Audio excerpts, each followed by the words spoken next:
Teman-teman yang dirahmati Allah Subhanahu wa taala, sebelum kita membahas tentang menjadi seorang hamba yang punya tujuan yang jelas dalam hidup atau menetapkan satu keinginan besar, karena kalau kita nggak punya keinginan besar yang kita perjuangkan, yang kita bela-belain, yang kita habis-habisan, yang kita fokus banget kepadanya, berarti kita masih geje, belum jelas.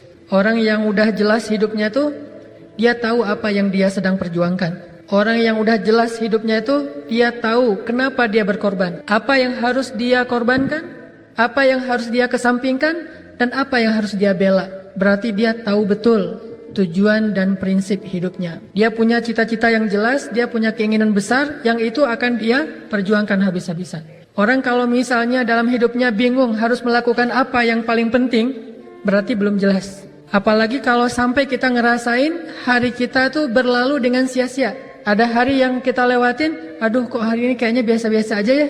Atau kita merasa tidak terlalu bersemangat untuk bangun tidur, nggak terlalu bersemangat untuk menanti datangnya terbitnya matahari, nggak terlalu bersemangat untuk mendapatkan hari yang baru dalam hidup kita. Berarti kita belum jelas hidupnya.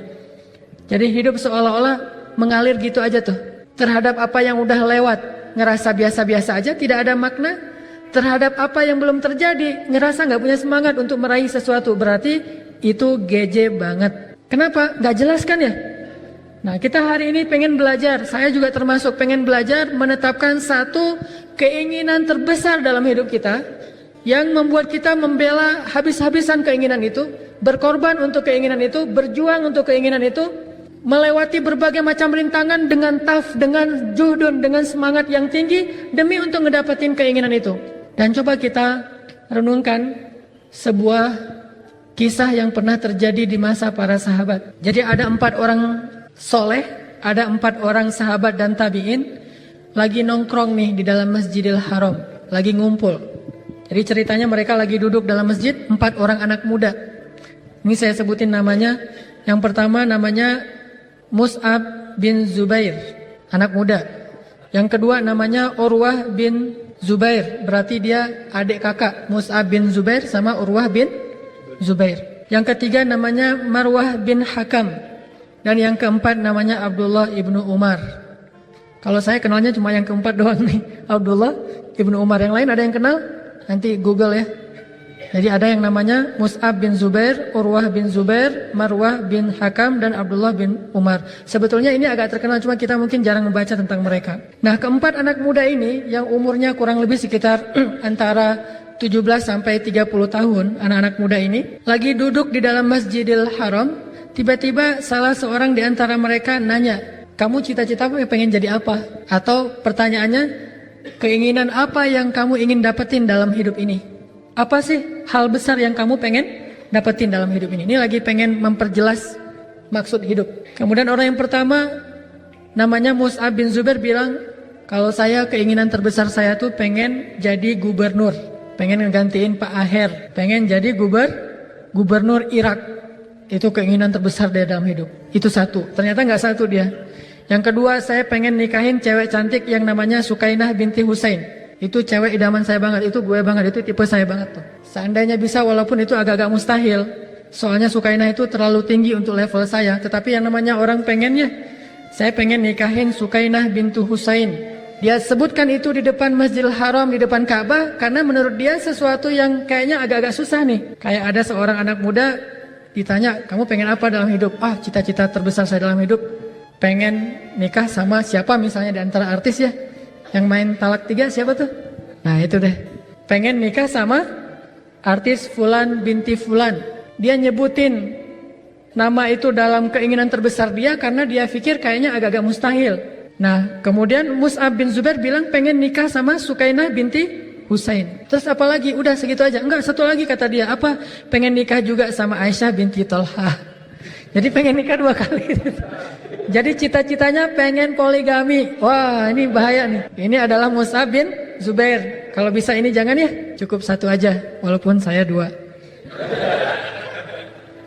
Jadi cita-citanya pengen jadi gubernur Irak, sama pengen nikah sama Sukainah sama Aisyah.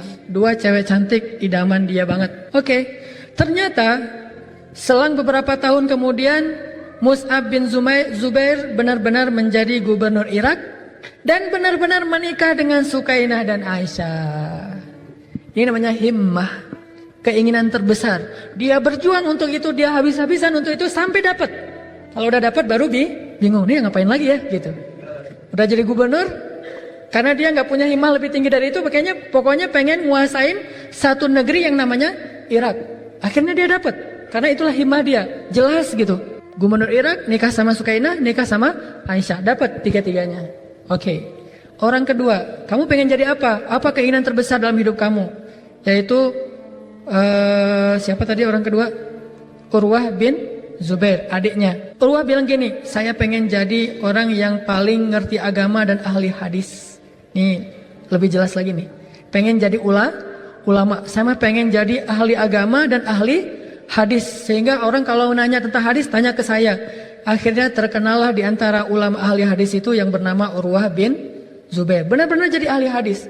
Kemana dia pergi pasti itu lagi nyari hadis-hadis kepada orang yang punya hadis. Ketemu dengan imam ini, Syekh ajarkan saya satu hadis. Lalu dia dengar ada ulama di sana tahu hadis ini, tetapi tidak ada di sini yang tahu hadis tersebut kecuali ulama itu. Di mana dia? Ada di Syam. Dikejar ke Syam. Di Syam ditanya di mana orang yang bernama Fulan bin Fulan. Pokoknya nyari hadis saja sepanjang hidupnya. Kenapa? Itu adalah cita-cita terbesar dia tuh. Itu jelas banget hidupnya. Karena dia tahu betul apa yang sangat dia pengenin. Itu namanya himmah. Sehingga akhirnya dia jadi seorang ahli hadis. Yang ketiga, namanya Marwah bin Hakam. Ditanya, Marwah, kamu keinginan kamu yang paling gede itu apa? Pengen jadi apa? Kemudian akhirnya Marwah bilang, ini lebih tinggi daripada Mus'ab. Saya pengen jadi presiden. Cita-citaku gitu kan ya. Pengen jadi presiden kan gitu dulu ya. Maaf ya kalau belum pernah dengar lagu itu berarti masih muda. Kalau yang tahu lagu itu berarti udah lewat, udah gak muda lagi. Dan saya tahu lagu itu. Nah, Marwah bin Hakam dia bilang, saya pengen jadi khalifah, pengen jadi presiden. Dan gak tanggung-tanggung ternyata di masa Bani Umayyah, salah satu kabilah besar dalam Islam, Bani besar, periode besar dalam Islam itu, ternyata Marwah bin Hakam salah satu di antara khalifah Bani Umayyah, benar-benar jadi presiden. Itu himmah, punya cita-cita yang sangat luar biasa. Ini yang terakhir nih, ini fans saya banget, idola saya banget nih. Ini orang yang paling saya idolain di antara sahabat, salah satunya yaitu Abdullah bin Umar. Kenapa saya idola banget sama dia? Satu, dia orangnya lembut. Tetapi walaupun dia lembut, dia seorang sniper, pemanah ulung di zaman sahabat. Udah gitu dia ahli ilmu, udah gitu dia tawadhu, udah gitu dia muda, penampilannya menarik. Itu Abdullah bin Umar tuh salah satu yang saya idolain banget di antara sahabat. Ada nanti Muaz bin Jabal saya yang idolain banget. Kenapa? Janggutnya nggak terlalu tebal. Makanya ada dalil dikit nih agak kalau janggut saya nggak terlalu panjang. Kenapa Ustaz janggutnya kok nggak terlalu panjang? Muaz bin Jabal. Jadi saya ngidolain banget Muaz bin Jabal, Abdullah bin Umar, Ali bin Abi Thalib, Abdullah bin Abbas. Kalau sahabat-sahabat senior yang paling saya idolain itu adalah Abu Bakar pastinya. Nah, sekarang ditanya kepada Abdullah bin Umar. Ya Abdullah, keinginan terbesar kamu tuh apa? Apa kata dia? Sal, minta apa yang kamu inginin. Sekarang kita ada di depan Ka'bah nih. Apa yang kamu pengenin? Kata dia, saya ingin masuk surga. Dia nggak bilang soal nikah, dia nggak ngomong masalah harta, dia nggak ngomong masalah jadi ulama, dia nggak ngomong masalah jadi khalifah, dia cuma pengen masuk surga. Lalu setelah membacakan kisah-kisah ini, akhirnya para ulama berkesimpulan, di antara semua keinginan-keinginan besar yang disebutkan oleh orang-orang soleh tadi, dan semuanya orang soleh, ada yang pengen jadi gubernur, menikah dengan orang yang dia inginin, ada yang pengen jadi khalifah, ada yang pengen jadi ahli ilmu hadis. Ternyata yang paling tinggi cita-citanya dan paling jelas adalah yang diucapkan oleh Abdullah ibnu Umar, pengen masuk surga. Kenapa demikian? Karena kalau pengen masuk surga, kita boleh jadi apapun di dunia, itu nggak akan mengubah cita-cita kita. Kita bisa jadi apapun, kita bisa ngalamin keadaan apapun, kita bisa dalam situasi apapun, tetapi cita-citanya itu nggak akan pernah berubah. Dan nggak akan pernah selesai sampai akhir hayat kita. Bayangin kalau misalnya orang pengen jadi gubernur, pas sudah jadi gubernur selesai. Dan itu masih ada sisa umur yang panjang yang dia akan melaluinya dengan dengan keadaan gadget itu, nggak jelas. Kan udah dapat yang saya pengenin. Kalau orang pengen nikah dengan orang yang dia cintai, cewek yang paling dia kagum banget atau cowok yang paling dia kagumin, ketika udah dapat jadi gadget kan, nih apalagi ya kok ngerasa gersang gini? Karena ada batasnya. Ketika pengen jadi presiden, ada batasnya. Pengen jadi orang kaya, ada batasnya. Pengen jadi orang terkenal, ada batasnya. Pengen jadi seorang atlet pro, ada batasnya. Ketika udah lewat usia produktif, pemain bola misalnya, usia 20-an tuh kan masih ngejos banget tuh. Jadi luar biasa. Pas di atas 30, udah mulai agak melendoi dikit tuh. Di atas 35 udah gak kepake. Bahkan gak perlu dibayar pun gak bisa main lagi di klub itu kan ya. Paling-paling jadi pelatih, artinya nggak bisa ada seterusnya sampai akhir hayat. Tapi kalau pengen masuk surga, itu terus berlaku mulai dari sejak dia lahir sampai dia wafat. Dan itu tidak akan pernah berubah, sehingga hidupnya jelas. Dalam situasi apapun, karena peluang masuk surga itu sama bagi siapapun. Kalau peluang jadi orang terkenal kan beda-beda nih. Kalau dulu, kalau pengen jadi artis harus ganteng dulu. Kalau sekarang kan nggak harus ya. Sekarang mah agak terbuka lah peluang sedikit, karena nggak ganteng juga bisa jadi artis. Sekarang misalnya kita agak-agak aneh-aneh dikit juga malah lebih cepat jadi artis misalnya. Kalau dulu kan harus keren, harus ganteng, harus bisa acting, harus suaranya bagus. Sekarang suara biasa-biasa aja bisa jadi artis. Makin agak gila-gilaan dikit di Instagram, cepet tuh jadi unstream. Followersnya tuh banyak banget misalnya. Ini artinya ada syarat gitu. Nggak semua orang bisa jadi kayak gitu. Jadi orang kaya kalau takdirnya miskin. Bukankah kita tidak bisa mengubah takdir, tetapi kita hanya bisa berikhtiar? Ada orang yang pengen banget jadi orang kaya, tetapi takdirnya miskin. Ada orang pengen banget miskin, tapi takdirnya kaya. Ada nggak yang kayak gitu? Pengen miskin banget, tapi takdirnya kaya. Siapa tuh? Abdurrahman bin Auf. Itu pengen miskin banget, tapi takdirnya kaya. Utsman bin Affan pengen miskin banget, tapi takdirnya kaya. Sa'ad bin Mu'az pengen miskin banget, tapi takdirnya kaya. Banyak loh sahabat-sahabat yang pengen miskin, tapi takdirnya kaya. Aduh, kok saya kaya gini ya? Gitu.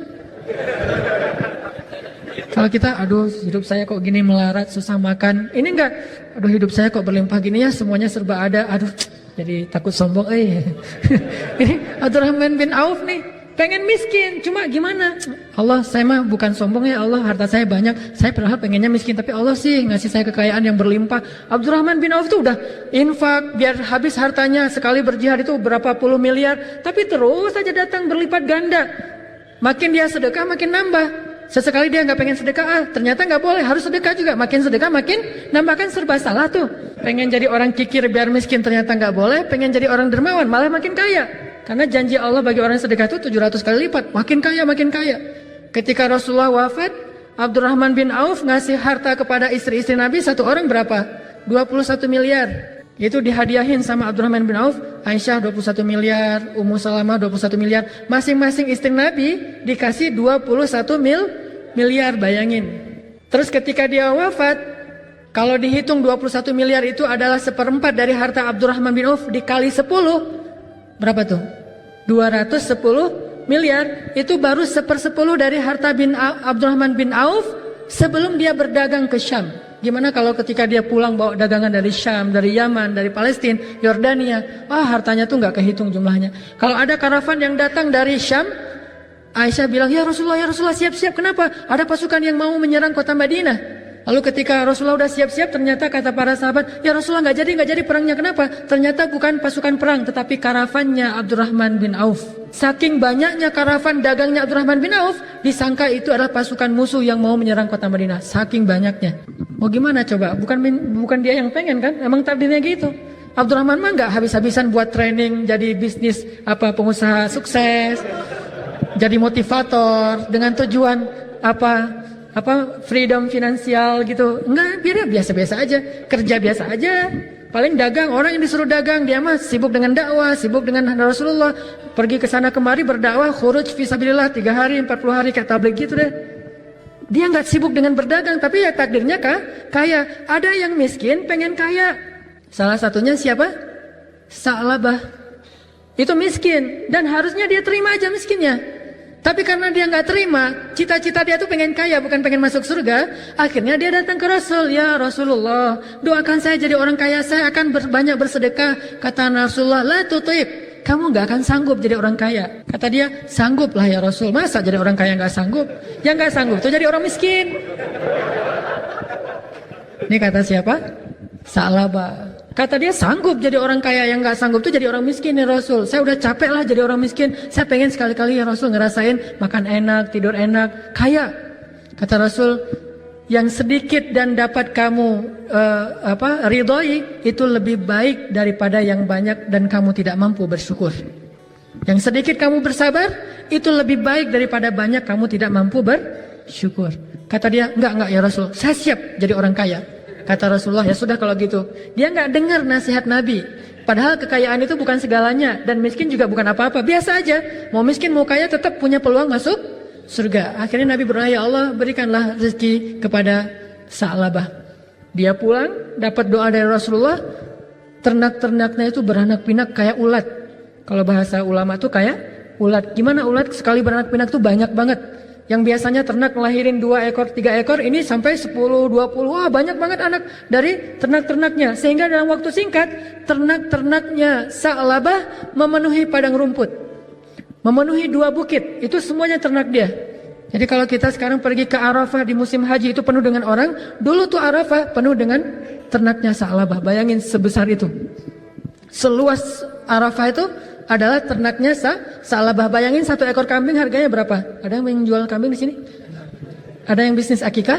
Yang sedang-sedang tuh 2,5 juta kali 1 padang Arafah. Berapa ratus miliar, mungkin triliun. Dan itu baru kambing, belum lagi onta. Onta itu harganya 100 juta kali sebesar area Mina. Onta semua. Sebanyak itulah kekayaan Sa'labah, kaya banget. Sampai setelah dia menjadi kaya banget, Rasulullah mengutus seorang utusan mengambil zakat dari Sa'labah. Ambillah zakat dari Sa'labah. Dia datang. Apa kata Sa'labah? Ini semuanya hasil jerih payah saya. Ngapain kamu datang-datang minta bagian yang bukan hak kamu? Udah, kamu cari kepada orang kaya yang lain. Ini hak saya, gak akan saya kasih kepada siapapun. Mulailah dia mengingkari nikmat Allah. Akhirnya utusan ini pulang ke Rasul, melaporkan apa yang diucapkan Sa'labah, dan Rasulullah mengatakan kita tidak akan minta lagi zakat dari Sa'labah. Akhirnya Nabi nggak pernah minta lagi zakat dari Sa'labah. Sa'labah tenang-tenang aja. Oh berarti udah nggak ada yang minta lagi zakat dari saya. 2,5% pun nggak dikasih sama dia. Kenapa? Karena 2,5% kalau udah dikalikan 1 Arafah itu jadi banyak. Kalau kambingnya cuma sedikit, 2,5% kan nggak berasa ya. Tapi kalau hartanya udah triliunan, 2,5% itu lumayan tuh. Jadi gede. Akhirnya dia berpikir panjang untuk memberi zakat. Rasulullah tidak mau menerima lagi zakat dari Sa'labah. Di masa Abu Bakar As-Siddiq jadi khalifah, akhirnya Sa'labah merasa bersalah. Datanglah kepada Abu Bakar, ya Abu Bakar, ini harta zakat saya. Mohon maaf kalau selama ini saya agak-agak aneh. Saya mengingkari nikmat Allah, sekarang saya pengen ngeluarin zakat. Apa kata Abu Bakar? Ya Sa'labah, orang sebelum saya yang lebih baik daripada saya saja tidak mau menerima zakat daripada kamu. Bagaimana dengan saya? Apakah saya lebih baik dari Rasulullah? Rasulullah yang lebih baik dari saya menolak zakat dari kamu, apalagi saya, dan saya tidak akan menerima zakat darimu wahai Sa'labah. Sedih Sa'labah pulang ke rumahnya. Harta banyak tapi tidak ada nilainya. Sampai tidak diterima lagi zakat darinya. Walaupun jumlah zakat dia itu mungkin ratusan ekor onta, tetapi nggak diterima. Abu Bakar wafat, diganti dengan Umar bin Khattab jadi Amirul Mukminin. Datang lagi kepada Umar, ya Amirul Mukminin, ini zakat saya udah saya kumpulin dari zaman Rasul, zaman Abu Bakar. Ini udah banyak banget loh. Udah mungkin ribuan ekor onta dan domba, zakatnya ribuan. Tetapi kata Umar, 2 orang yang lebih soleh daripada saya sebelumnya menolak zakat kamu. Siapa saya untuk menerima zakat darimu? Ditolak lagi di zaman Umar. Baru dia wafat di zaman Utsman dalam keadaan zakatnya tidak diterima oleh kaum muslimin. Artinya, kalau pengen kehidupannya adalah menjadi orang kaya, keinginan terbesarnya menjadi orang tenar, orang yang terkenal, ini belum menjadi orang yang benar-benar punya himmah yang jelas. Himmah yang jelas yang diajarkan dalam kisah 4 orang soleh tadi adalah pengen masuk surga. Jadi kalau ditanya apa cita-cita kamu? Pengen masuk surga. Apa keinginan terbesar hidup kamu? Pengen masuk surga. Sehingga dalam status apapun kita hidup di dunia selalu punya peluang kesempatan untuk masuk surga dalam status apapun. Jadi orang kaya banyak tuh peluang untuk masuk surga sebagai orang kaya ya. Salah satu kisahnya siapa orang kaya yang dijamin surga? Abu Dahdah. Saya dulu pernah ngisahin ketika masih di Al-Latif. Rasulullah SAW pernah mendapatkan laporan dari seorang anak yatim yang bilang mereka pengen 1 batang pohon korma yang menempel di sebelah rumah mereka. Tapi itu milik seorang sahabat yang selama ini nggak dibolehin kalau buah kormanya jatuh ke dalam rumah anak yatim nggak boleh ngambil.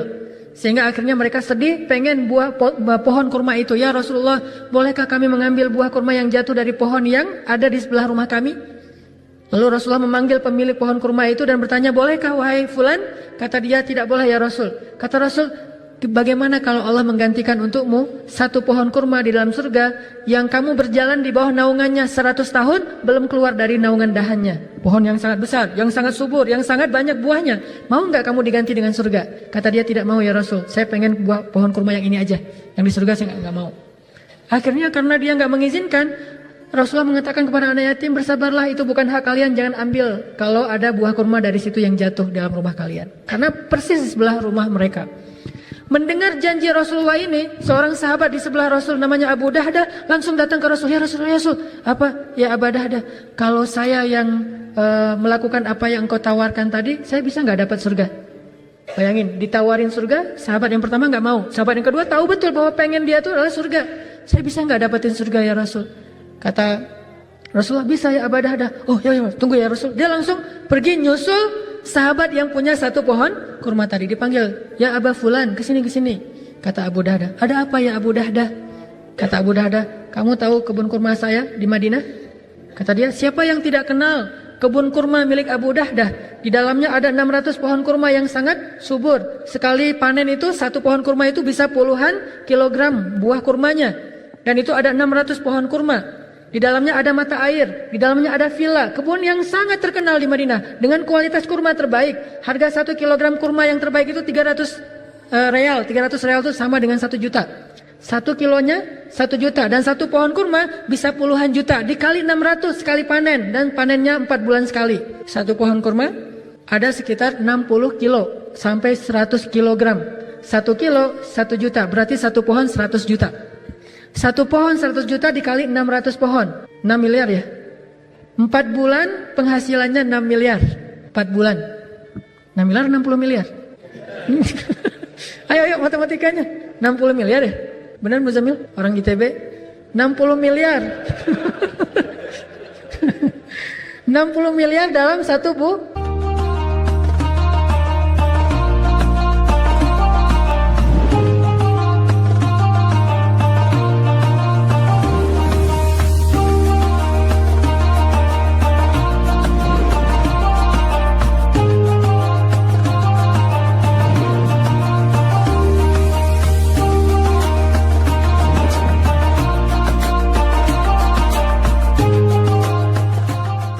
Satu bulan bayangin, 4 bulan itu 60 miliar penghasilannya. Dia tanya, ya Aba Fulan, kamu tahu kebun kurma milik saya? Kata si Fulan, ya Abu Dahdah, siapa yang tidak kenal kebun kurma milik Abu Dahdah yang paling terkenal di kota Madinah? Memangnya kenapa? Mau nggak kamu satu pohon kurma milikmu yang ada di sebelah rumahnya anak yatim ditukar dengan kebun kurma milik saya 600 pohon kurma? Bayangin, ini iman, ini cita-cita tertinggi. Dia akan lakuin apapun demi keinginan terbesar dia. Ini baru namanya nggak geje banget nih hidupnya nih, Abu Dahdah. Hah? Dia cubit-cubit gitu, saya mimpi nggak ya? Abu Dahdah tuh beneran gitu. Kata Abu Dahdah, benar, wallahi saya pengen kalau kamu ridho kita tukar. Akhirnya kata dia, oh boleh banget tuh. Tadi ditawarin surga nggak mau, sekarang ditawarin 600 pohon kurma, mau banget, cepat gitu. Mau. Ya udah kalau gitu mulai sekarang pohon kurma yang satu itu milik saya, kebun kurma saya milik kamu. Baik, datanglah Abu Dahdah ke rumah anak yatim. Dia mengatakan, wahai anak-anak yatim, wahai anak-anakku, mulai sekarang pohon kurma ini menjadi milik kalian. Makanlah sepuas kalian dari buah kurma yang jatuh ke dalam rumah kalian dari pohon ini. Anak yatim itu bahagia, senang, happy gitu. Rasulullah kemudian mendengar cerita ini, akhirnya Rasulullah mengatakan, aduhai betapa beruntungnya Abu Dahdah, aduhai betapa beruntungnya Abu Dahdah. Dipanggillah Abu Dahdah oleh Rasulullah. Ketika dipanggil, ya Abu Dahdah, apa yang sudah kamu lakukan? Ya Rasulullah, bagi saya tidak ada nilainya 600 pohon kurma atau kebun kurma itu dibandingkan dengan satu pohon kurma di dalam surga. Itu yang paling bernilai bagi saya Rasul. Ini namanya jelas. Akhirnya kata Rasul, kamu beruntung ya Abu Dahdah, kamu beruntung. Seneng banget gitu, gak ada sedikit pun rasa nyesel. Aduh, nyesel juga sih. Gak ada gitu sama sekali tuh. Padahal itu 60 miliar per 4 bulan loh. Tapi gak ada, aduh nyesel ya. Harusnya nggak usah gitu-gitu amat, udahlah dihargain satu pohon kurma milik orang itu dengan 2 pohon kurma saya aja, nggak usah satu kebun. Ini mah nggak tanggung-tanggung, karena dia saking menghargai surga, bagi dia itu nggak perlu ditawar-menawar. Udah aja kasih 600 pohon kurma itu nggak usah ditawar, karena surga jauh lebih berharga daripada 600 pohon kurma bagi orang seperti Abu Dahdah yang kaya dan nggak geje. Akhirnya Abu Dahdah pulang dengan senang gitu, pulang ke kebunnya, ke rumahnya, mau menemui istrinya, bahagia banget. Alhamdulillah kayak orang baru dapat untung besar, padahal kebunnya hilang. Tapi pulangnya kayak orang baru dapat untung besar, senang, bahagia, bersiul gitu. Udah sampai di depan kebunnya, dia ngelihat istrinya sama anaknya lagi ngumpulin buah kurma yang udah berjatuhan, lagi kerja gitu. Dia bilang, wah istriku keluar dari kebun ini. Kenapa ya Aba Dahdah? Kebun ini sudah saya jual. Oh ya, berapa untungnya? Kepada siapa kamu menjualnya ya Aba Dahdah? Saya menjualnya kepada Allah dan keuntungannya adalah surga. Apa kata istrinya? Itu baru untung ya Aba Dahdah. Nih istri yang nggak gejek ya, makanya cari istri yang kayak gini. Baik, tadi sampai di mana? Oh iya, istri yang nggak gejek. Istri siapa? Abu Dahdah. Sama nih, suaminya keinginan terbesar dalam hidupnya adalah surga. Istrinya juga gitu, keinginan terbesar dalam hidup mereka adalah surga. Ini sekeluarga nih, semuanya nggak gejek, semuanya jelas gitu. Semuanya pengennya surga. Sama kayak keluarga Abu Bakar. Pas Abu Bakar menyedekahkan seluruh hartanya, nggak diomelin di rumah. Kalau misalnya yang satu jelas, yang satu nggak terlalu jelas kan, akan jadi rame tuh. Pas misalnya istrinya ke taklim, suaminya nggak rela karena istrinya makin soleh, makin sering mengkritik suaminya misalnya gitu. Makin banyak tahu, makin banyak ceramah di rumah atau cerewet misalnya. Atau sebaliknya, si istri juga gitu, nggak rela kalau suaminya terlalu soleh, karena terlalu soleh nanti malah dikhawatirkan gitu deh, ya gitu. Artinya, jadi nggak sefrekuensi gitu. Kalau Abu Bakar As-Siddiq dan keluarganya itu sefrekuensi, semua mereka hidup pengen masuk surga, sehingga ketika Abu Bakar dalam hidupnya banyak ujian, menjadi dikasih banyak amanah, sibuk, dan keluarga nggak terlalu banyak dapat porsi waktu, mereka rela banget. Yang penting semua yang mereka laluin ini tujuannya sama, pengen dapetin surga Allah SWT. Makanya ketika Abu Bakar jadi khalifah, itu waktu buat keluarga itu udah banyak banget yang kesita. Kita sibuk dengan taklim aja, kadang-kadang ada istri yang kadang ngeluh ketika suaminya seminggu taklim 3 kali. Kamu ngapain sih taklim seminggu 3 kali? Perasaan nggak gitu-gitu juga kali gitu ya. Nggak sampai harus seminggu 3 kali. Ini kan ada hak anak, hak keluarga segala macam. Ada yang kayak gitu-gituan. Kenapa? Karena emang mungkin frekuensinya belum sama. Tapi kalau Abu Bakar As-Siddiq jadi khalifah, waktunya untuk keluarga udah sedikit banget. Terus juga nggak menerima gaji dari pemerintahannya. Ditambah lagi jatah istrinya semakin sedikit sampai istrinya pengen makan enak aja. Kata Abu Bakar, ya udah kalau gitu sisain aja dari belanja kita sehari-hari. Mudah-mudahan nanti bisa ditabung, setelah sebulan bisa beli makan enak. Setelah ditabung sebulan bisa beli makan enak, kata Abu Bakar, kalau gitu berarti gaji saya selama ini lebih atau ya udah serahin lagi kepada Baitul Mal. Mulai sekarang gaji saya dikurangin. Ketika Abu Bakar melakukan hal-hal yang kayak gini, maka keluarganya nggak ada yang ngeluh. Kenapa? Karena semuanya punya cita-cita yang sama, pengen masuk surga. Sehingga orang kalau misalnya cita-citanya, keinginan terbesarnya adalah masuk surga, itu benar-benar jadi impiannya banget. Semuanya akan dia jalanin dengan penuh semangat kalau dia melihat itu ada peluang ke surga. Sama kayak orang misalnya cita-citanya menjadi orang yang pebisnis sukses, pengusaha sukses. Dia ngelihat apa aja jadi peluang ya. Oh ini bisa nih kalau dijual nih. Oh ini nih kalau dibisnisin. Oh ini nih market nih. Oh ini nih. Orang kalau punya jiwa bisnis, kalau talentanya itu bisnis banget, maka ngelihat apa aja tuh jadi peluang bisnis. Karena cita-cita terbesar dia itu pengen sukses di dunia usaha, di dunia bisnis. Begitu juga orang kalau pengen masuk surga, ngelihat apa aja tuh jadi peluang surga gitu. Oh ini nih pahalanya besar nih. Oh ini nih bermanfaat banget. Oh ini nih insya Allah jadi surga walaupun kecil. Sampai Nabi SAW bilang, hindarkanlah diri kalian dari api neraka walaupun dengan sebutir kurma. Takutlah, hindarkan diri kalian dari api neraka walaupun dengan sebutir kurma. Artinya kalau keinginan terbesarnya itu adalah masuk surga dan gak masuk neraka, maka peluang sekecil butir kurma pun diambil sama dia. Memindahkan diri dari jalan, itu sedekah. Kemudian seperti seorang perempuan yang memberi minum anjing, ternyata dijamin surga. Gak ada satupun amal yang dia remehin. Kenapa? Karena dia pengen surga. Semuanya dia lakuin. Walladzina yu'tuna ma ataw wa qulubuhum wajilah. Orang yang sudah banyak beramal tapi hatinya tetap merasa kurang karena pengen banget dapat surga yang lebih tinggi, pengen banget dapat surga yang lebih baik, yang lebih luas, yaitu surga Firdaus Al-A'la, surga Firdaus yang paling tinggi. Coba kita renungin beberapa kisah yang pernah mungkin kita dengar dari ustadz-ustadz dalam berceramah. Salah satunya misalnya kisah seorang perempuan di masa Rasul yang sakit. Ada yang bilang ini sakitnya sakit ayan, Ada yang bilang bukan, pokoknya sakit aja. Sakitnya parah banget. Udah nggak ketolong lah pokoknya sakitnya. Udah sekian tahun dia sakit, terus-terusan kayak gitu. Kalau lagi kambuh sakit banget. Akhirnya dia datang ke Rasul minta didoain supaya sembuh. Nih lihat keinginan terbesar seseorang sembuh atau apa? Datang ke Rasul, pengen sembuh. Wajar nggak sih pengen sembuh? Wajar ya, dan manusiawi boleh banget. Bahkan sangat boleh. Allah juga senang kepada hamba yang kayak gini, pengen dapat kebaikan yaitu sembuh. Tapi giliran dibenturin dengan keinginan lain yang lebih besar, dia akan pilih keinginan yang lain. Kalau berbenturan, kalau harus memilih. Datang ke Rasul bilang, ya Rasulullah, saya udah sekian tahun sakit, dan kalau lagi kambuh tuh gak ketahan banget ya Rasul. Boleh gak saya minta didoakan, doa Rasulullah itu mustajabah, supaya Allah menyembuhkan saya dari sakit ini. Bukannya gak sabar ya Rasul, tapi ini sakit banget. Akhirnya Rasulullah tiba-tiba dapat ilham dari Allah, dan mengatakan kepada perempuan ini, ya amatullah, ibu, kalau saya doain, insya Allah ibu akan sembuh. Tapi ibu mau gak saya tawarin sesuatu yang lebih baik daripada sembuh?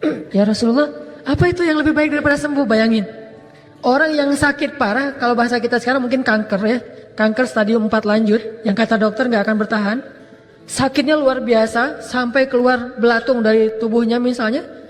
Terus ditanya, ada sesuatu yang lebih baik dari sembuh? Memangnya bagi orang yang sakit kayak gitu apa yang lebih baik daripada sembuh kan?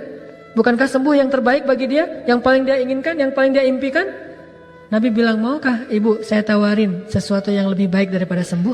Dia dengan semangat tanya, apa ya Rasul yang lebih baik daripada sembuh? Kalau ibu enggak saya doain, ibu sabar aja dengan sakit ini, maka setiap kali sakit ibu kambuh, Allah akan menggugurkan dosa-dosa ibu, dan ibu dijamin masuk surga. Sok pilih yang mana? Pasti kita akan bilang sembuh dan masuk surga. Masalahnya gak ada hadis kayak gitu ya. Adanya cuma 2 pilihan. Mau sembuh boleh, cuma gak dijamin. Gak apa-apa ya Rasul, yang penting udah sembuh. Nanti soal gak dijamin kan bisa diusahain, bisa ibadah setelahnya kan bisa gitu ya. Jadi emang gak dijamin surga? Mungkin masuk surga, mungkin gak dijamin. Cuman kalau udah sembuh, kalau kita berpikir, kalau udah sembuh nanti saya bisa ibadah, saya mah bisa taklim, saya bisa apa-apa, segala macam. Tapi bagi orang yang surga itulah keinginan terbesarnya, dia gak akan buang peluang itu. Walaupun dengan cara yang paling berat sekalipun, gak akan buang peluang itu. Sama kayak misalnya kita orang miskin nih, kita orang miskin. Udah sekian tahun jadi orang miskin, fakir bahkan, gak punya kerjaan, gak punya penghasilan, dan di rumah diomelin terus karena gak pernah bawa uang yang cukup. Tiba-tiba ada orang yang datang kepada kita, bilang, Pak, Bapak saya kasih 2 pilihan. Bapak saya kasih rumah dan pekerjaan tetap, sehingga Bapak punya penghasilan, memang gak gede, dan punya rumah walaupun bukan mewah. Atau pilihan yang kedua, Bapak sabarin sebentar lagi dengan kemiskinan Bapak, setahun lagi nanti Bapak saya kasih uang sekian miliar dengan rumah yang di komplek ini, harga rumahnya sekian, penghasilannya sekian, saya punya investasi di sebuah perusahaan, itu semuanya saya ganti atas nama Bapak. Bapak mau pilih yang mana? Dia gak akan bilang, gini aja deh Pak, Bapak kasih saya rumah yang biasa aja, pekerjaan yang biasa aja, nanti saya akan nabung supaya bisa beli rumah yang besar itu, bisa. Enggak. Kalau orangnya tahu betapa pentingnya harta itu bagi dia, uang yang sekian miliar gak akan dia raih dengan cara hanya berusaha sendiri, pasti dia gak akan buang peluang. Ya udah gak apa-apa, saya miskin setahun lagi, setelah itu nanti saya akan dapat rumah yang sangat mewah, dapat saham dari sebuah perusahaan 70% atau bahkan 100%, yang itu gak akan bisa saya dapatin hanya dengan kalau saya dapat pekerjaan tetap lalu saya nabung, gak akan dapat segitu. Pasti gak akan dibuang peluangnya. Begitulah perempuan cerdas ini ketika ditawarin sama Nabi. Saya doain, ibu akan sembuh dengan seizin Allah. Cuma gak dijamin surga, terserah ibu nanti berusaha gimana. Bisa tergelincir, bisa enggak. Tapi kalau ibu bersabar, Allah akan menghapus semua dosa-dosa ibu setiap kali kambuh, dan dijamin masuk surga, dijamin. Gak ada cerita dia masuk neraka, meninggal masuk surga.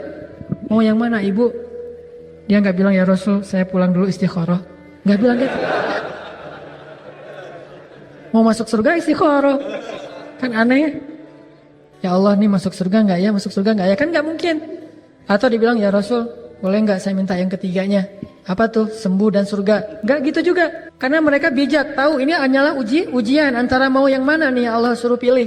Dan itu benar-benar Allah jamin, karena la yantiqu anil hawa in huwa illa wahyun yuha. Nabi itu nggak ngomong semaunya beliau, tetapi wahyu dari Allah yang diwahyukan kepada beliau. Jadi kalau Rasulullah itu berarti pesan dari Allah. Allah yang nawarin. Mau yang mana ibu? Ya Rasulullah. Nggak mikir panjang nih ibu nih.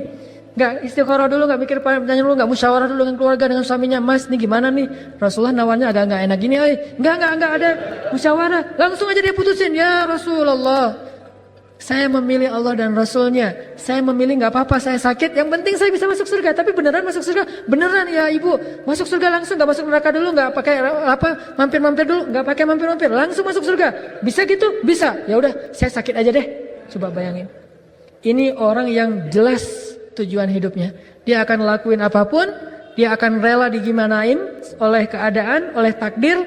Yang penting dia bisa masuk surga. Semuanya dia jadikan sebagai peluang masuk surga. Akhirnya dia pulang, pergi, tiba-tiba balik lagi. Bukan berubah pikiran ya, berbalik lagi dia bilang, ya Rasulullah, ada apa ibu? Ini boleh nggak saya minta satu lagi? Apa wahai ibu? Kata ibu ini, saya kalau lagi kambuh suka lupa diri, nggak sadarkan diri, sehingga kadang-kadang aurat saya terbuka dan saya malu banget kalau saya udah sadar. Boleh nggak doain kalau saya kambuh auratnya tertutup? Coba, sederhana banget kan permintaannya, soleha banget nih. Kenapa dia sampai kepikiran kayak gitu? Karena dia sudah menjadi ahli surga. Maka permintaan berikutnya adalah permintaan ahli surga. Amalan berikutnya adalah amalan ahli surga. Keinginan berikutnya adalah keinginan ahli surga. Asalkan dari dijamin surga, maka semuanya menjadi amalannya ahli surga. Pikirannya pikiran ahli surga, kehidupannya kehidupan ahli surga, keinginannya keinginan ahli surga, tutur katanya tutur kata ahli surga. Semuanya menjadi perangai ahli surga. Karena di awal dia udah berakad, saya pengen jadi ahli surga. Setelahnya dia nggak mungkin orang yang udah pengen ahli surga tiba-tiba berubah pikiran, nggak mungkin. Karena itu bukan pola atau perangainya ahli surga. Nggak ada cerita ahli surga berubah pikiran. Udah masuk surga, ya Allah saya berubah pikiran. Kenapa? Bosan kayaknya, saya pengen tantangan ya Allah yang di api gitu. Kan nggak ada kan orang masuk surga berubah pikiran. Karena Allah bilang la khaufun alaihim walahum yahzanun. Nggak akan kecewa orang yang masuk surga, sehingga nggak akan mungkin berubah pikiran. Pasti aisyatin radiyah, kehidupan yang sangat memuaskan. Sehingga ketika ibu ini berakad pengen jadi ahli surga, yang setelahnya detik itu juga dia menjadi seorang ahli surga walaupun masih berjalan di muka bumi. Makanya yang dia minta, ya Rasul doain supaya aurat saya ketutup, saya malu kalau aurat saya kebuka. Nabi berdoa, ya Allah tutupilah aurat perempuan ini ketika penyakitnya kambuh. Sejak saat itu walaupun dia kambuh, auratnya tidak pernah lagi terbuka. Ini artinya himmah aliyah, keinginan tertinggi bagi seorang yang jelas hidupnya nggak geje. Kalau orang yang pengen sembuh, baik, cuma belum jelas. Bagi orang yang keinginan terbesarnya adalah surga, sakit, gak apa-apa, yang penting masuk surga. Sembuh, alhamdulillah, masuk surga. Sakit masuk surga, sembuh masuk surga, miskin masuk surga, kaya masuk surga, laki-laki masuk surga, perempuan masuk surga, seorang pemimpin masuk surga, rakyat masuk surga, anak muda masuk surga, orang tua masuk surga. Pokoknya masuk surga, mau jadi apapun, intinya saya pengen masuk surga dengan status saya. Dengan status saya pengen masuk surga. Kalau status saya sepanjang hidup sakit, ya udah saya pengen status sakit saya ini membawa saya ke surga dan saya rela banget. Sampai ada kisah disampaikan oleh Rasulullah, ada dua orang hamba. Yang satu hidup 1000 tahun dan 1000 tahun diuji dengan sakit, tapi dia bersabar. Sehingga ketika dia di akhirat masuk surga, di dalam surga Allah bertanya, "Ya fulan, berapa lama kamu hidup di dunia?" Kata dia, 1000 tahun ya Allah. Bagaimana kehidupan kamu 1000 tahun di dunia? Apakah susah atau mudah? Kata dia, mudah sekali ya Allah. Kenapa bagi dia dianggap itu kehidupan yang sangat mudah? Di dunia 1000 tahun sakit, karena dibandingkan dengan surga, itu gak ada apa-apanya ujian itu. Jadi ringan banget, karena keinginan terbesarnya adalah surga. Orang yang kedua, hidup 1000 tahun dengan kekayaan, sehat, semuanya diberikan oleh Allah kenikmatan dunia. Akhirnya dia kufur, lalu dia masuk neraka. Di dalam neraka Allah bertanya, "Ya fulan, berapa tahun kamu hidup di dunia?" "Cuma sehari saja ya Allah." "Cuma sehari saja hidup di dunia." "Bagaimana kehidupan kamu di dunia cuma selama sehari?" Susah banget, hidup cuma sebentar tapi susah banget ya Allah."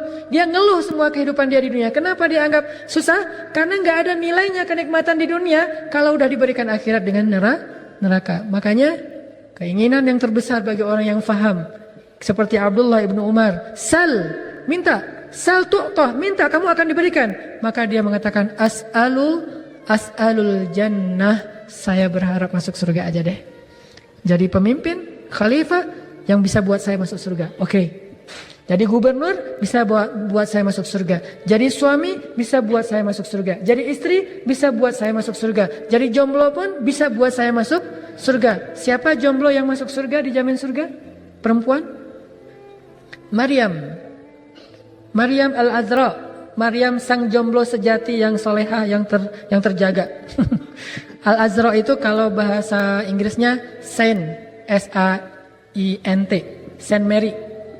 Saint Mary itu bahasa Arabnya Maryam Al-Azra, Maryam yang terjaga, Maryam yang suci, yang sampai akhir hayatnya nggak pernah melakukan dosa atau berbuat fahsya, dan dia jomblo sejati sampai akhir hayatnya, meninggal dalam keadaan suci. Maryam Al-Azra itu masuk surga dengan kejombloannya. Kenapa? Menjaga iffah.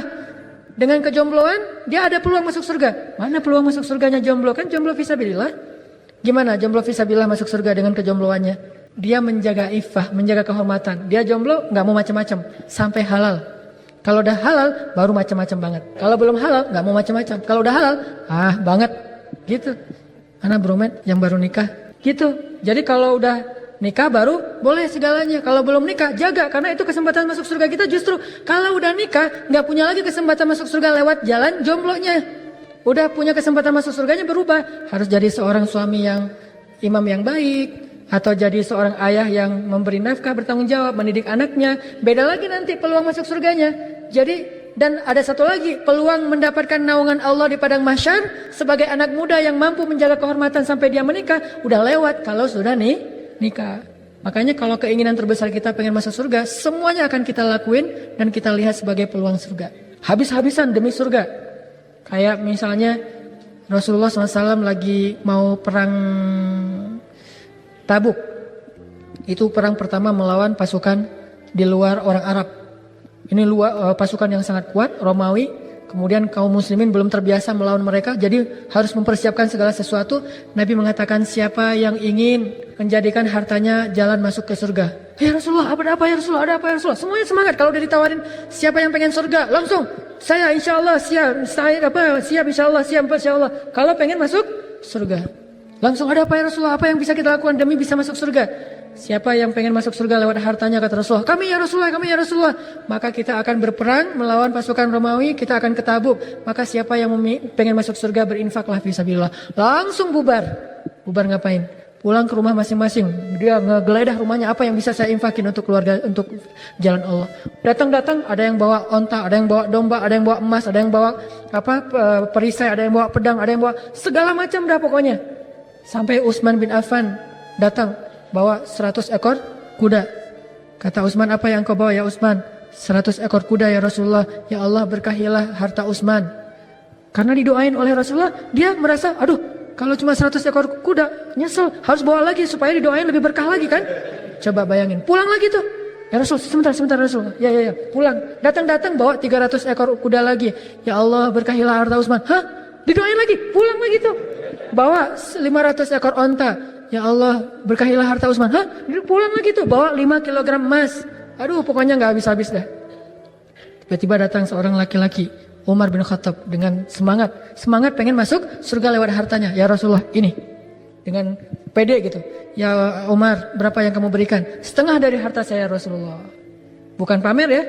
Bedain, ini amal hati. Dan Umar tidak, zahir dan batinnya sama. Dia gak pamer, dia hanya semangat gitu.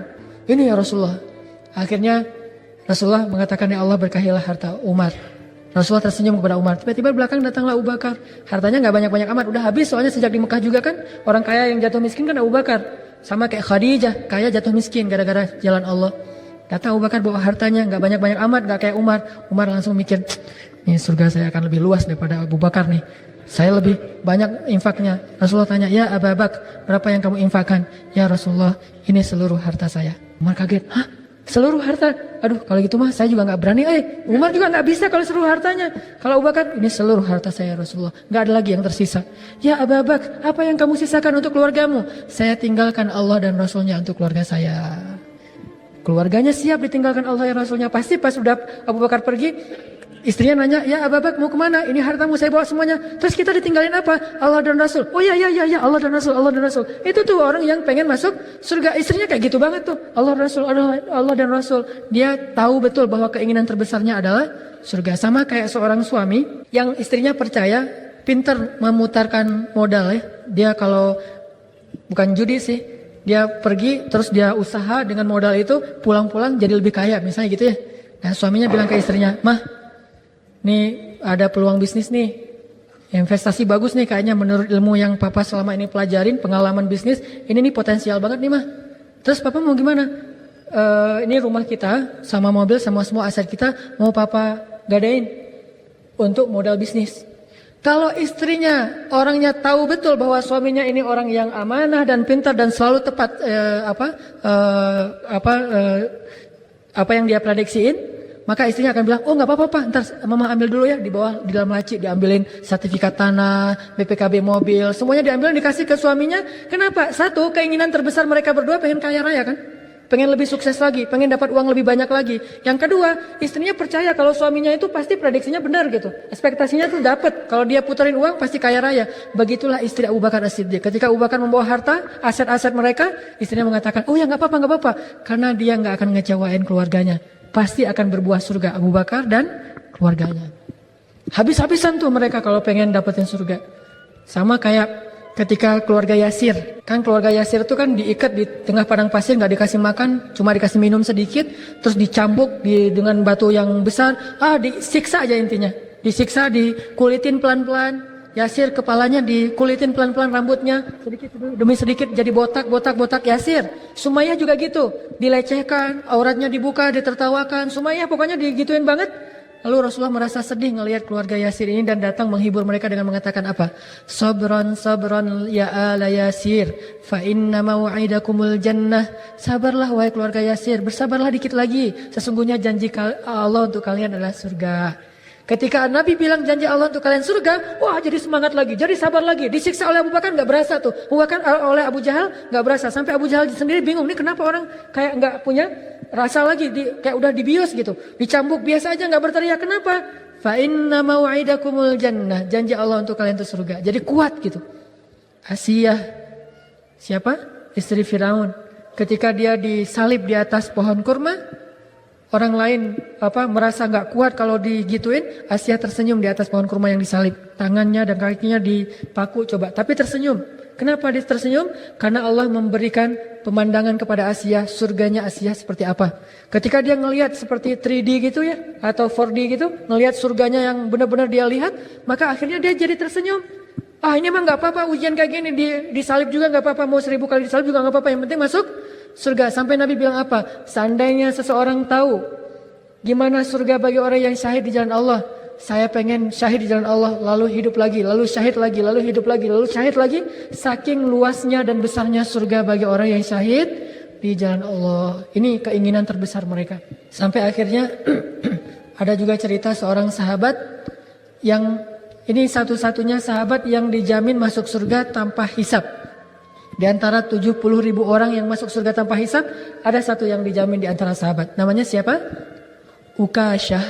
Ketika Rasulullah bilang, nanti di akhir zaman, di padang mahsyar, ada 70.000 di antara umatku akan masuk surga tanpa hisab, tanpa azab. Begitu bangun kubur langsung masuk surga.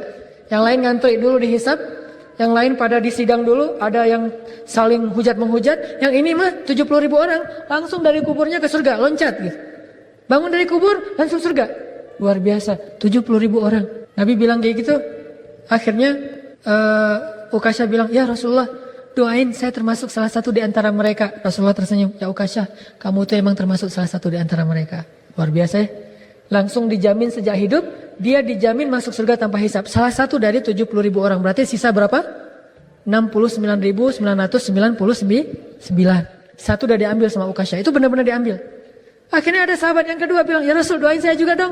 Apa kata Rasulullah? Kamu telah didahului oleh Ukasyah dan gak dapat. Artinya berusaha lagi, jangan telat.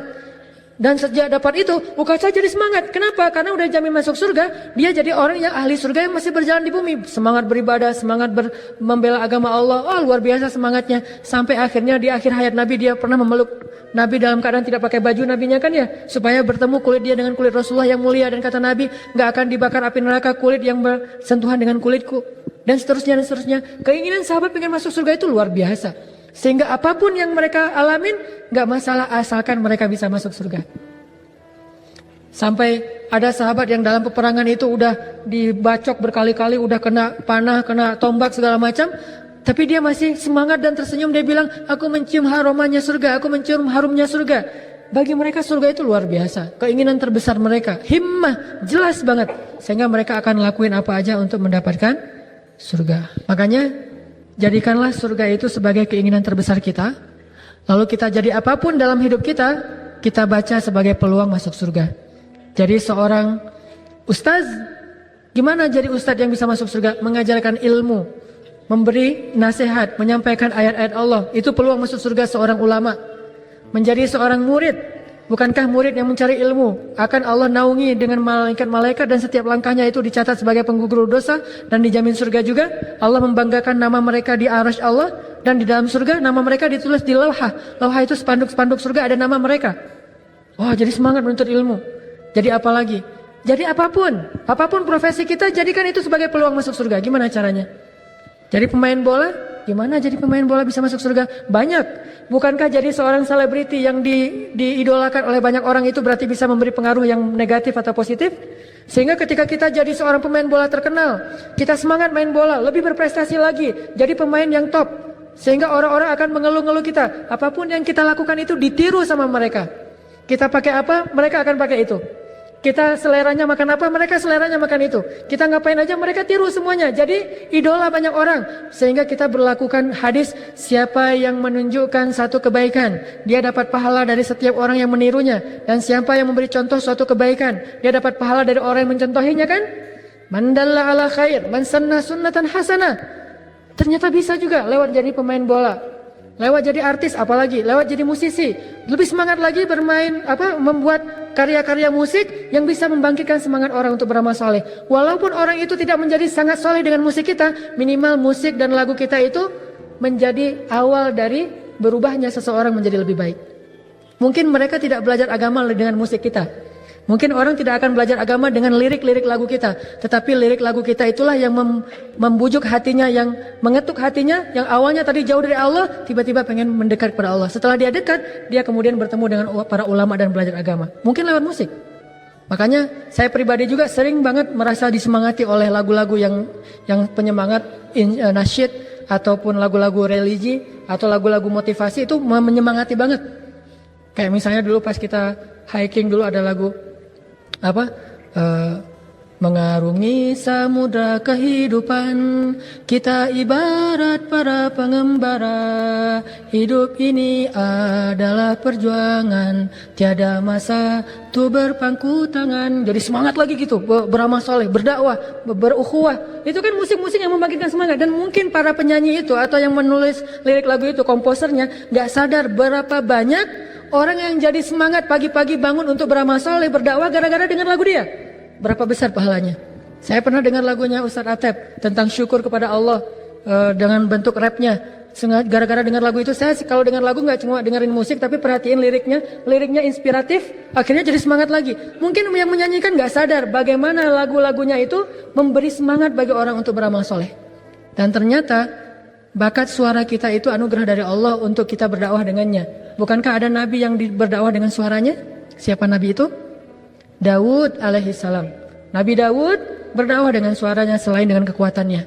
Sehingga Allah mengatakan, ya Daud, wahai gunung, bertasbihlah bersama Daud. Wahai burung, bertasbihlah bersama Daud. Sehingga sejak saat itu siapapun yang punya suara yang bagus, Nabi mengatakan, laqad utita mizmaran min mazamir ali Daud. Kamu diberikan seruling-seruling keluarga Daud. Abu Musa al-Ash'ari, Usaid bin Hudayr, kemudian Abdullah bin Abbas, kemudian Abdullah bin Mas'ud. Orang-orang yang suaranya bagus, dia bisa membaca Al-Quran dengan suaranya. Berapa banyak orang yang ketika saya membaca Al-Quran kemudian datang kepada saya, Ustadz, saya baru pertama sekali menangis dalam sholat ketika saya sholat dengan Ustadz, saya jadi makmum, akhirnya dia jadi ikut talim. Mungkin dia nggak akan paham agama lewat bacaan saya, tetapi bacaan saya menjadi tolak ukur atau awal dari titik balik perubahan dia. Begitu juga dengan lagu yang kita nyanyiin, kalau itu liriknya lirik yang memotivasi. Makanya apapun harus jadi peluang surga sebetulnya. Jadi apapun, pengusaha lebih semangat lagi mempekerjakan orang banyak, jadi kita bisa ngajak orang beramal soleh bareng-bareng, memberi manfaat bagi banyak orang. Apapun, perempuan apalagi tuh, jadi seorang istri yang soleha, jadi seorang ibu yang setiap tetes air susunya itu adalah surga. Ketika dia melahirkan itu jihad, ketika dia sabar di rumahnya itu ribat. Banyak peluang surga itu banyak banget. Sehingga di dalam kitab Riyadhus Shalihin ada satu bab judulnya banyaknya jalan menuju kepada kebaikan. Banyaknya jalan menuju kepada kebaikan. Kalau nggak salah kasratut turuq ilal khair, banyaknya jalan menuju kebaikan. Jadi kebaikan itu bukan cuma ritual, zikir, sholat, itu jelas kebaikan, tetapi bukan sebatas itu. Jadikan semua yang kita lakukan ini dalam hidup kita, status kita adalah biar kita bisa masuk surga. Makanya saya sangat berharap teman-teman yang pemain bola jangan berhenti main bola. Setelah jadi pemain bola yang top, jadilah pelatih yang top. Kalau kita yang ngelatih, jadi manajer, kan kita bukan hanya bisa ngelatih mereka main bola, tapi bisa bikin manajemen, harus sholat dulu, ada hal-hal yang baik yang bisa kita terapkan dalam latihan. Atau jadi seorang sutradara, buat film-film. Bukankah film-film itu sangat mempengaruhi? Salah satu yang membuat saya semangat dalam berdakwah itu, saya nonton film Umar. Salah satu yang membuat saya semangat untuk membela Palestina itu saya nonton filmnya The Valley of Wolves yang dibuat oleh orang Turki. Film-film inspiratif. Orang Hollywood tahu betul bagaimana mereka membesarkan ideologi mereka dengan film sehingga muncullah Hollywoodnya baik dengan film atau musiknya. Kenapa orang Islam tidak melakukan hal yang lebih baik daripada itu? Bukankah kita juga punya potensi? Sekarang munculnya film-film yang inspiratif. Salah satu yang saya kagumin banget dari sinetronnya Deddy Mizwar misalnya, para pencari Tuhan. Kemudian preman pensiun, muncul lagi banyak-banyak film inspiratif. Para sutradara, berkaryalah. Para sastrawan yang pintar nulis, berkaryalah. Semuanya, apapun yang kita miliki, jadikan itu peluang kita masuk surga. Kalau itu yang jadi motivasi kita, insya Allah kita akan semangat untuk jadi apapun, asalkan itu membawa kita kepada surga. Siap insya Allah? Mau masuk surga? Insya Allah ya semuanya ya. Saya cuma ustadz biasa, yang saya bisa lakuin yang gini-gini doang, nyemangatin orang di depan. Mungkin teman-teman bisa melakukan lebih daripada saya. Jangan berpikir bahwa yang paling banyak pahalanya di sini ustadz, belum tentu.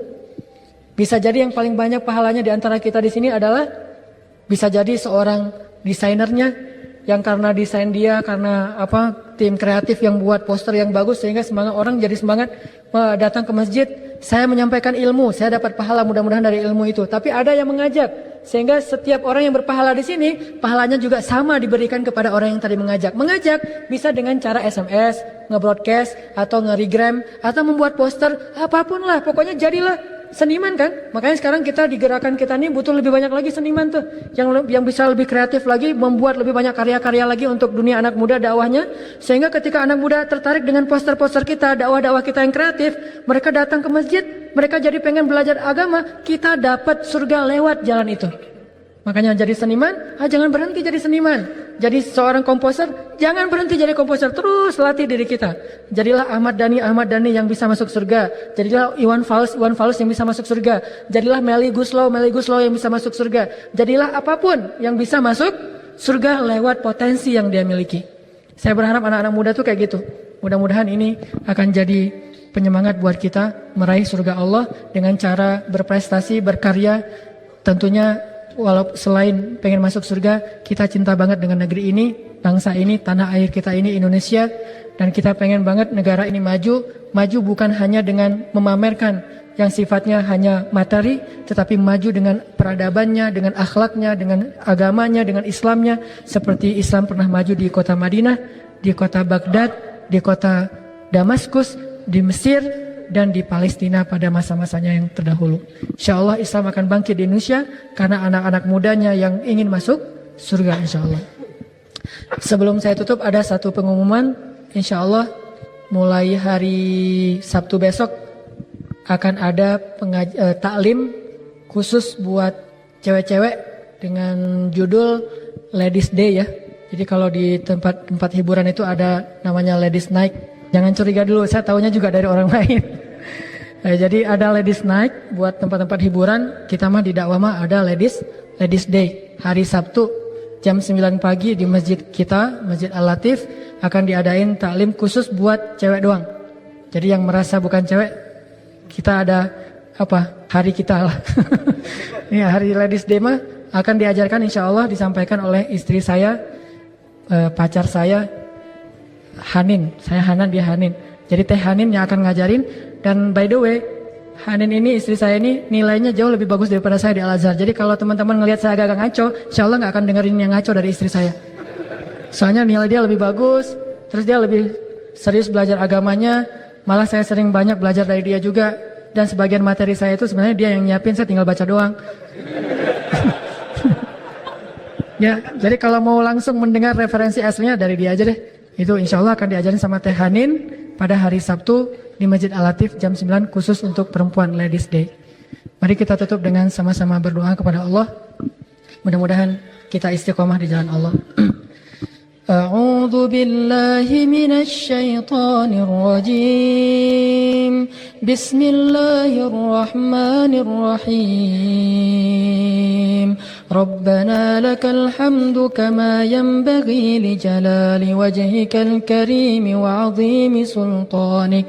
Allahumma salli wa sallim wa barik ala sayyidina Muhammad wa ala alihi wa sahbihi ajma'in. Allahumma ighfir lana dhunubana. Allahumma ighfir lana dhunubana. Allahumma ighfir lana dhunubana wa liwalidayna warhamhuma kama rabbayana shighara. ربنا ظلمنا أنفسنا ظلما كثيرا وإن لم تغفر لنا وترحمنا لنكونن من الخاسرين لنكونن من الخاسرين لنكونن من الخاسرين اغفر لنا يا غفار اغفر لنا يا غفور تب علينا يا تواب تب علينا توبة نصوحا تب علينا يا الله تب علينا يا الله تب علينا يا ربنا قصدناك يا كريم قصدناك يا رحيم قصدناك يا أرحم الراحمين قصدنا يا إلهنا قصدناك يا ودود قصدناك يا رب السماوات والأرض قصدناك يا الله يا الله يا الله يا ربنا يا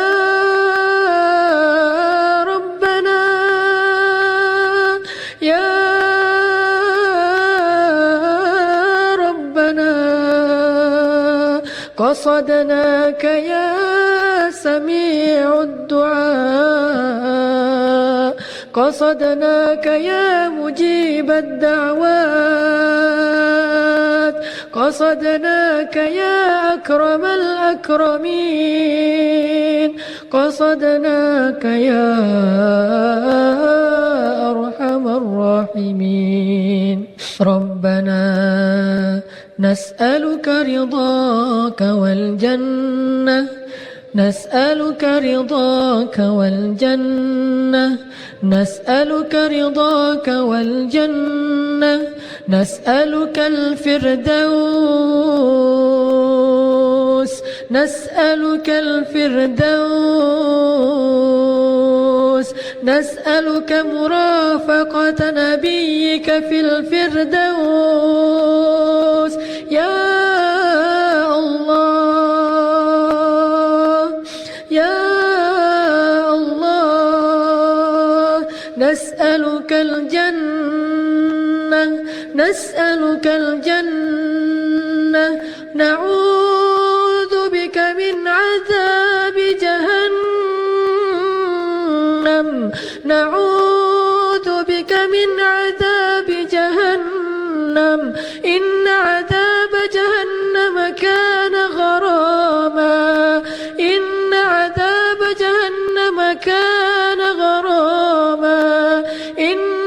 جهنم كان غراما يا الله نعوذ بك من عذاب جهنم ونعوذ بك من عذاب القبر يا الله يا لطيف يا لطيف يا لطيف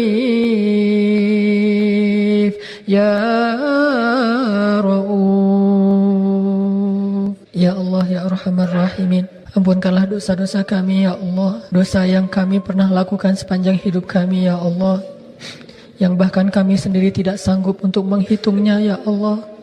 Tetapi kami sadar dan tahu, kami sangat yakin bahwa Engkau maha mengingat setiap dosa itu ya Allah. Kami sangat yakin Engkau telah mencatat dosa-dosa itu dalam buku catatan amal buruk kami ya Allah. Yang jika Engkau tidak menerima taubat dan mengampuni dosa kami, pastilah catatan itu akan dilemparkan ke wajah kami di padang mahsyar nanti ya Allah. Pastilah kitab itu akan dilemparkan di punggung kami ya Allah. Pastilah kami akan dibentak oleh malaikat-malaikat yang keras lagi kasar sambil melemparkan buku catatan itu kepada kami ya Allah. Siapa lagi yang bisa mengampuni dosa-dosa kami ya Allah selain Engkau? Kepada siapa kami akan mengiba dan memohon ampunan dosa jika Engkau tidak mengampuni dosa kami ya Allah? Ayah kami tidak bisa mengampuni dosa kami. Ibu kami tidak bisa mengampuni dosa kami betapapun ibu kami sayang kepada kami ya Allah. Ibu kami tidak bisa menghilangkan catatan-catatan amal buruk kami meskipun dia menebus itu semua dengan dirinya ya Allah. Lalu kalau ibu dan ayah kami saja tidak bisa menolong kami dan menghapus dosa kami, siapa lagi yang bisa kami harapkan selain Engkau ya Allah? Hanya kepada Engkau kami berharap ya Arhamar Rahimin. Hanya kepada pintu-Mu kami datang dan mengiba ya Allah. Hanya di depan pintu rahmat-Mu kami sujud dan memohon kebaikan dari-Mu ya Allah.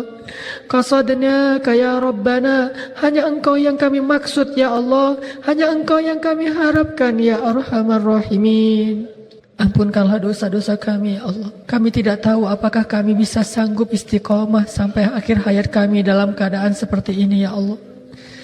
Kami tidak tahu apakah hati kami bisa lebih baik setiap harinya sampai akhir hayat kami, atau justru hati itu akan kembali kepada masa lalu yang pernah kami tinggalkan ya Allah. Kami tidak tahu apakah akhir hayat kami akan husnul khatimah atau su'ul khatimah. Kami tidak tahu takdir kami ya Allah. Kami tidak tahu apa yang tertulis di dalam kitab yang Engkau simpan di Lauhul Mahfuz tentang kami ya Allah. Kami tidak tahu apakah di dalam neraka catatan nama kami ditulis ataukah di dalam surga ya Allah. Dan kami sangat takut, pasti kami akan sangat merugi seandainya nama kami dicatat di dalam neraka-Mu dan itu takdir kami ya Allah. Tetapi Engkau maha mengubah takdir. Jika catatan itu tertulis di dalam neraka, maka ubahlah takdir kami, masukkanlah kami ke surga-Mu ya Allah. Walaupun kami tidak layak untuk mendapatkan itu ya Allah. Condongkan hati kami kepada kebaikan ya Allah. Jadikanlah hati kami cinta kepada orang soleh ya Allah. Jadikanlah hati kami terikat dengan rumah-rumah-Mu ya Allah. Jadikanlah hati kami merasa betah duduk di dalam masjid-Mu ya Allah. Jadikanlah hati kami merasa nyaman duduk di dalam majelis-majelis ilmu agama-Mu ya Allah.